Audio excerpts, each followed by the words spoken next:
Ito ang Presidential Broadcast Service. Radyo Pilipinas. Radyo Publiko ng Bagong Pilipinas para sa Bagong Pilipino.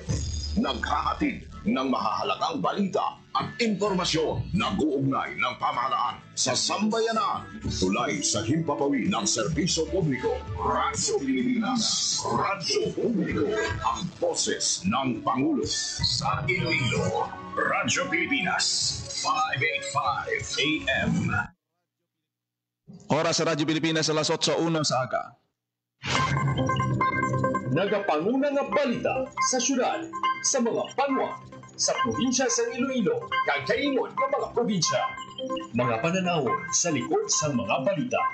Inyong mabatian sa Radyo Pilipinas Iloilo News. Mga balita na magasugata sa inyong nga aga.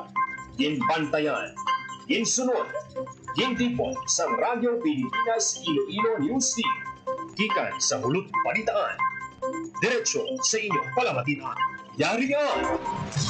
Radyo Pilipinas Iloilo News.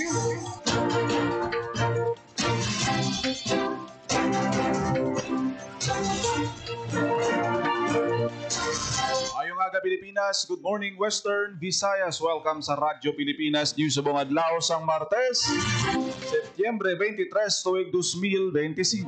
Ako ang inyong tagbalita kada aga, Junel Baclay, kag karon sa aton balantayan kag mainit nga mga pangulong dinala.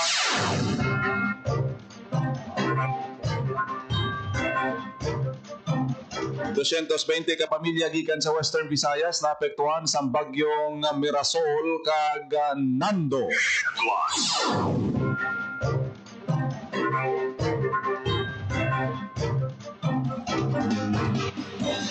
Pila ka pamuluyo sa coastal barangay sa syudad sang Iloilo nag-aligmat sa posibilidad sa storm surge bangod sa mamadlos nga kadagatan. Kalsada sa San Remio Antique nag-usbod. DSWD Field Office 6 may naka-standby nga 116 million pesos nga balor sang food kag non-food items handa i-augment sa mga maapektuhan sang kalamidad. 1,435 ka mga bulutuan sa Western Visayas nagkansila sang klase bangod sa malain nga tiyempo. Provincial kag Municipal Quick Response Team sa Region 6 nag-convene para pabaskugon ang disaster preparedness measure sa posible impact sa Bagyo Nando. Paling QRPH Plus program ginlunsar sa Kapitolyo. Mayor Raisa Treñas ginpangunahan ang pagpasumpa sa mga katapos ng Iloilo City's Education Committee. Kag 340,000 pesos nga balor sang shabu na kumpiska sa buy-bust operation sa syudad sang Bacolod.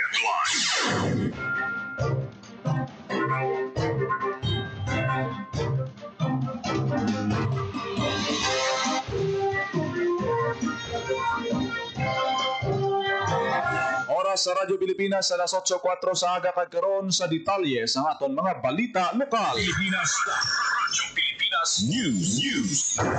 May 220 ka pamilya gikan sa Western Visayas ang napektuhan sa Bagyo Mirasol kag Nando. Sandig sa datos ng Department of Social Welfare and Development Field Office 6. May 45 ka pamilya o 154 ka individual ang nagatiner sa 8 ka mga evacuation center. Sa 45 ka pamilya, 15 ang naghalin sa Sibalom kag 3 sa Valderrama Antique, 8 sa Leon, 1 sa Oton kag may 18 sa Banwa sang Tubungan. Magluwas sa 45 ka pamilya sa sulod sa evacuation center, may 175 naman ka pamilya o 728 ka mga individual ang temporaryo nga nagatinir sa ilang mga himata. May na-record man ang DSWD Field Office 6 nga 6 ka mga puluyan na totally damaged kag 2 ka partially damaged bangod sang bagyo. Samtang nagpalabot naman sa assistance, balor 151,000 pesos ang DSWD Field Office 6. Mga lokal nga panguluhan kag iban pa nga stakeholders sa mga napektuhan nga pamilya. Ang DSWD Field Office 6 nagatagman sang family food packs kag non-food items kapareho sa mga family kits, kitchen kits, laminated sacks kag sleeping kits balor 136,000 pesos. Radyo Pilipinas. Radyo Pilipinas News. Pila ka pumuluyo sa coastal barangay sa syudad sang Iloilo nagaaligmat sa posibilidad sang storm surge bangod sa mamadlos nga kadagatan. Radyo Pilipinas. Radyo Pilipinas. Sa detalye sang balita, nag-aaligmat sa pagbantay sa sitwasyon sa baybay si Manong Kuroy, residente sa Barangay Santo Niño Sur, Arevalo. Istorya si nabatyagan nila ang pagmadlos sang balod nga nagahampak sa kilid sa ila puluyan. Bangod sang habagat kag posible epekto sang bagyong Nando. Sa interview sa Radyo Pilipinas Iloilo, ginpayag sini nga naanad na sila sa tiyon nga may bagyo kag nagapanghanda man pananglit magkuba sang balod ang ilang mga puluyan. Dako naman ang bulig sang seawall maginpahamtang sa kilid sang baybay agud hindi direkta nga maigo sang balod ang mga puluyan sa mga residente. Sa paglibot sang news team sa pila ka mga coastal barangay sa distrito sang Arevalo kag Molo, wala naman sa may nabalhag ng mga nagbakwid bangod sang storm surge. Para sa Bagong Pilipinas, Gino Baclay, Radyo Pilipinas, Radyo Publiko. Radyo Pilipinas. Radyo Pilipinas News. Nag-collapse ang bahin sa kalsada sa barangay Sinundulan sa Banwa sang San Remigio Antique.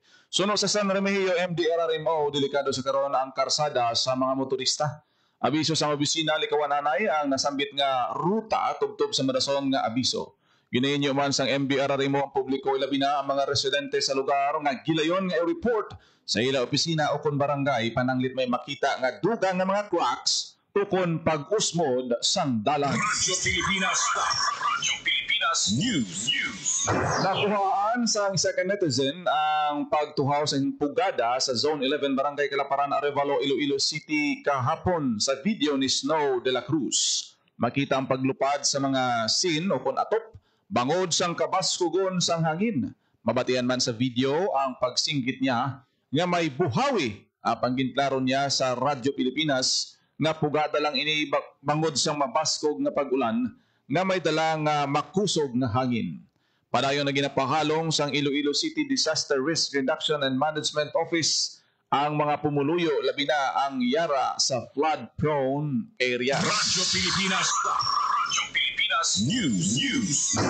DSWD Field Office 6 may naka-standby nga 116 million pesos nga balor sang food kag non-food items handa i-augment sa mga maapektuhan sang kalamidad. Radyo Pilipinas. Radyo Pilipinas. Report. Sa detalye sa balita ni Miriam Grace Erenien. May naka-standby nga masobra sa 116 million pesos na bilis ang assistance ang Department of Social Welfare and Development Field Office 6 nga handa i-augment sa mga maapektuhan sang anuman nga kalamidad sa rehiyon. Sa datos sang ahensya, may masobra sa 82 million pesos na bili sang family food packs, masobra sa 26 million pesos na bili sang non-food items, masobra sa 4 million pesos na bili sang ready-to-eat food, kag masobra sa 2 million pesos na standby fund ang regional office. Ang ready-to-eat food ang mga pagkaon ni ginahatag sa mga displaced person sa sulod sang 48 oras pagkatapos ng onset sang kalamidad o sa digin ang pagluto ang mabudlay o kung wala sa pasilidad o kung utensils nga sarang magamit sa pagluto. Para sa Bagong Pilipinas, Marian Grace Arenyata, Radyo Pilipinas, Radyo Publiko. Radyo Pilipinas. Radyo Pilipinas News. Naglabot sa 1,435 ka mga bulutuan sa Western Visayas, nagkansila sang klase hapon bangod sa malain nga tiyempo kag armed conflict.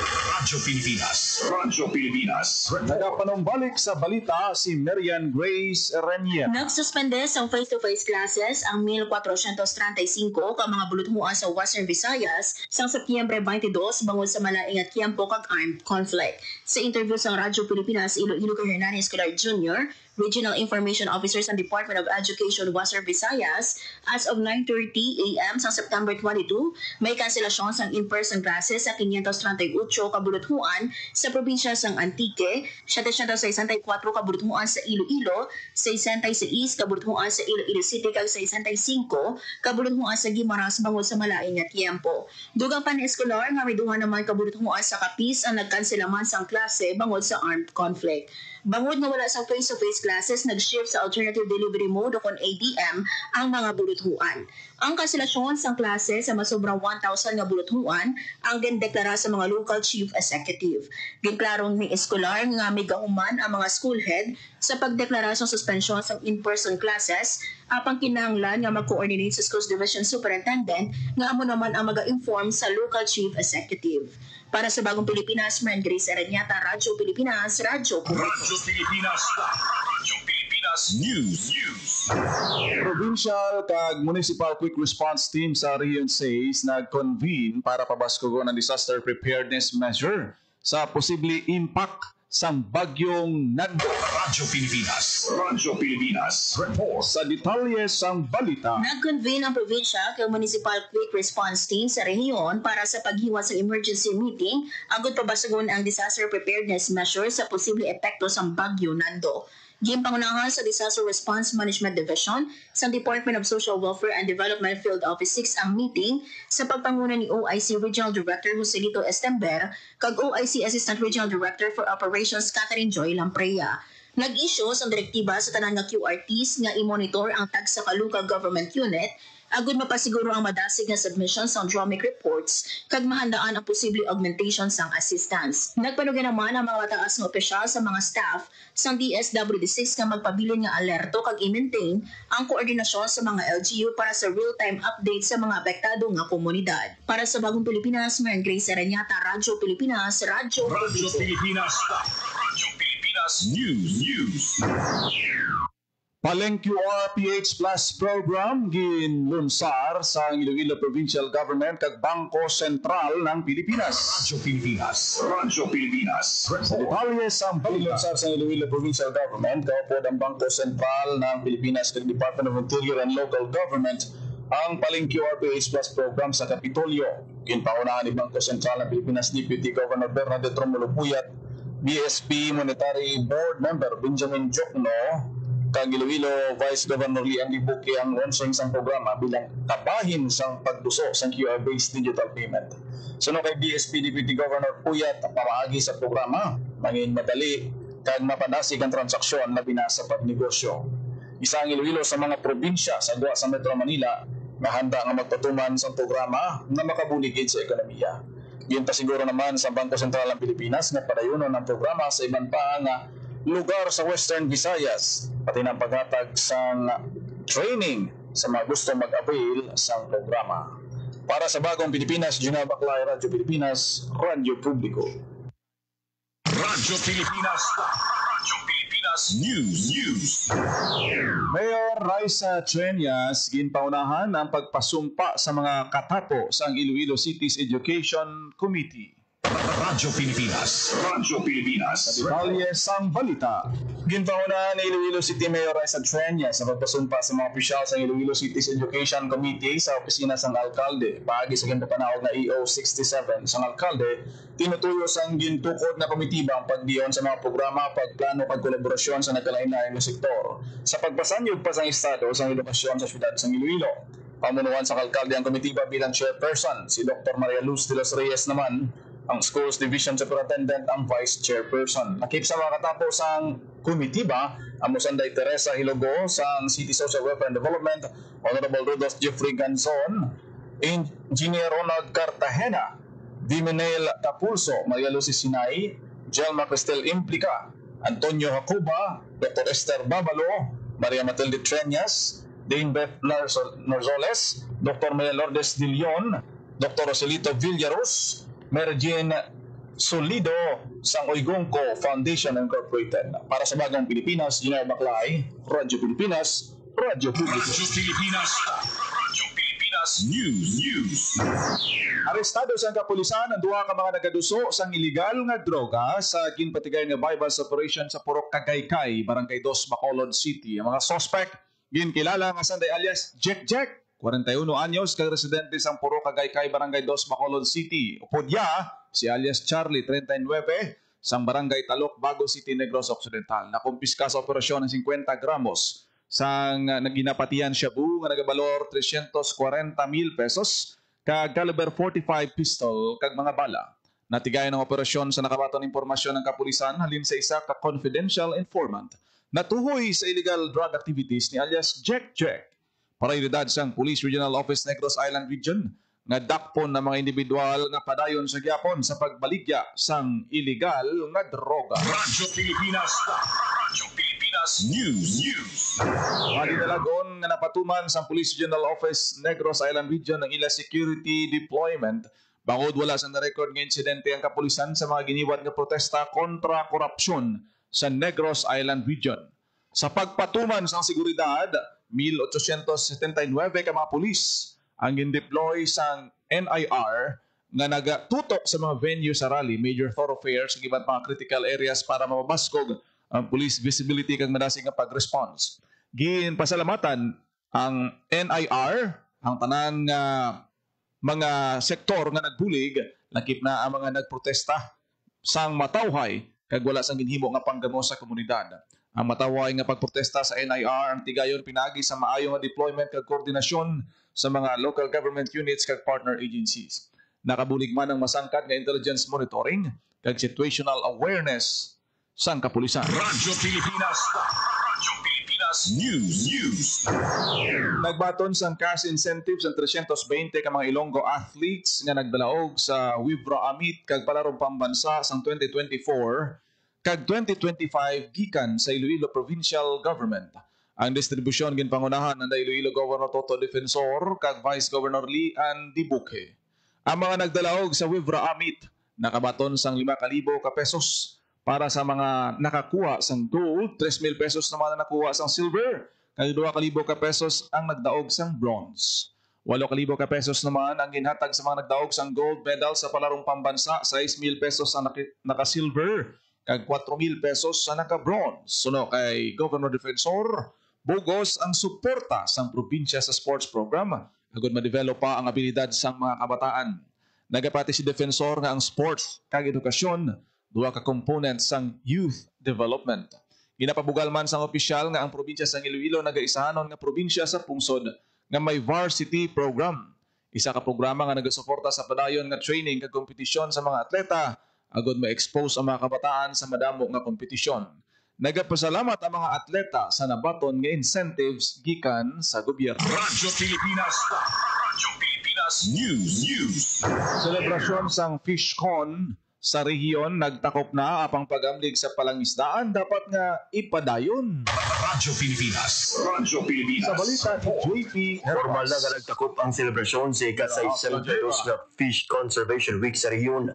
Ang selebrasyon nga may tema nga pangisda ang masagana, sapat na isda sa bawat pamilya, nagatuyo nga mapabakod kag mapasangkad ang hibalo sang publiko tuhoy sa paghalong kapag amlig sang manggad sang katubigan. Sa closing ceremony ginhiwa sa Museum of Philippine Maritime History ginatag ni Bureau of Fisheries and Aquatic Resources Western Visayas Regional Director Remy Apari nga sa piyak na natapos ng isa ka semana ng aktibidad, hindi dapat mag-untat diri ang pagtingwa kag pagbinuligay para proteksyonan ang mga palangisdaan.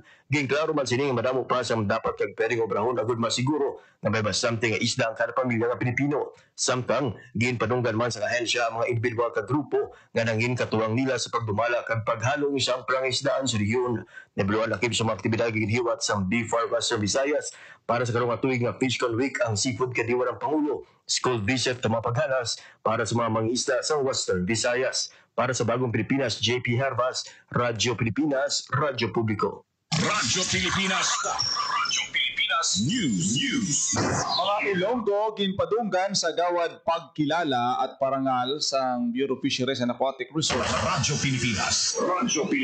Panumbalik sa balita si JP Herbas. Gipadunggan sa gawad parangal sa kabalikat ng pangisdaan at yamang tubig gawad pagkilala at pasasalamat ang Guelos Fish Farm sa Dubangas kag Barangay Igbon, Kasagan Association kag Bigkas sa Concepcion.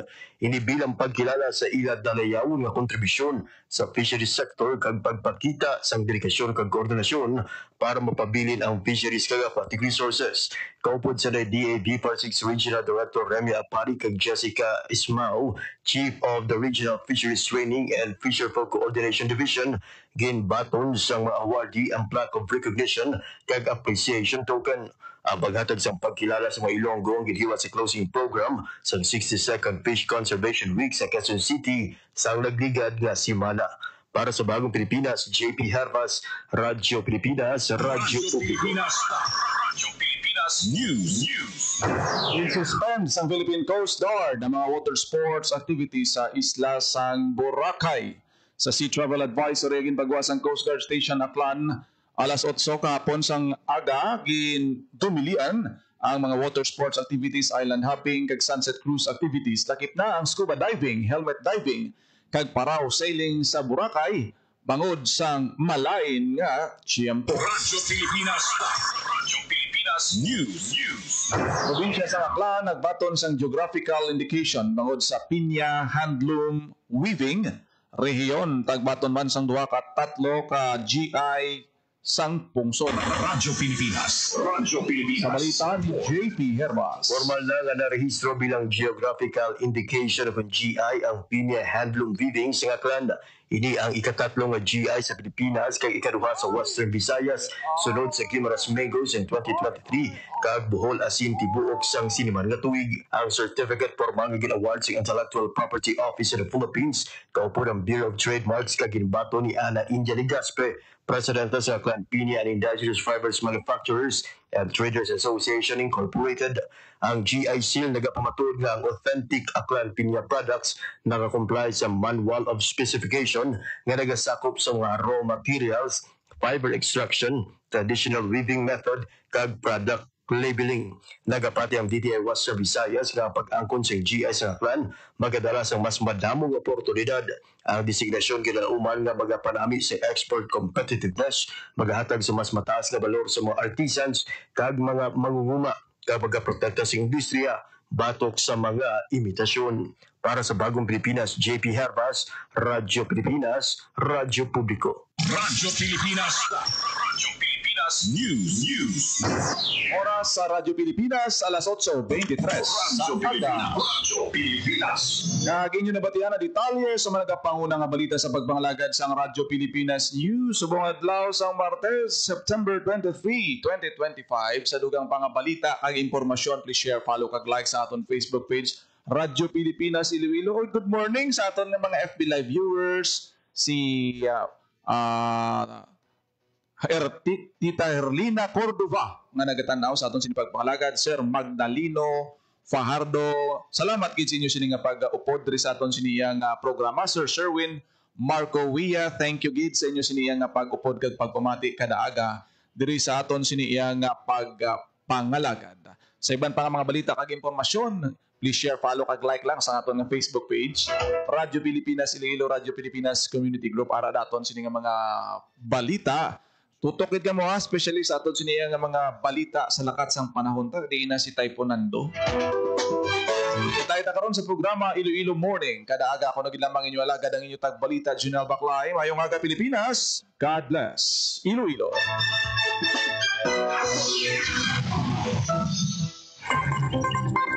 Nagapangunang